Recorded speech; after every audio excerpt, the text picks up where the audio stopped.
রোজার নিয়ত।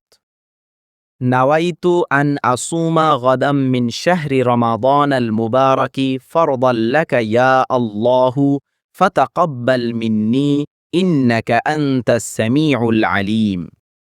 হে আল্লাহ, আমি আগামীকাল পবিত্র রমজানের তোমার পক্ষ থেকে নির্ধারিত ফরজ রোজা রাখার ইচ্ছা পোষণ করলাম। অতএব তুমি আমার পক্ষ থেকে আমার রোজা তথা পানাহার থেকে বিরত থাকাকে কবুল করো। নিশ্চয়ই তুমি সর্বশ্রোতা ও সর্বজ্ঞানী। রোজা সহি হওয়ার জন্য নিয়ত শর্ত। নিয়ত হল অন্তরে কোনো কাজের সংকল্প করা। রোজার ক্ষেত্রে এরূপ সংকল্প করা যথেষ্ট যে আমি রোজা রাখছি, তবে মুখে উচ্চারণ করা মুস্তাহাব। প্রত্যেক দিনের রোজার নিয়ত আবশ্যক।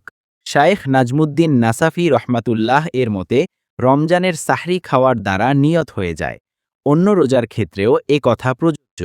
ফাতাওয়ায়ে হিন্দিয়া প্রথম খণ্ড ১৯৫।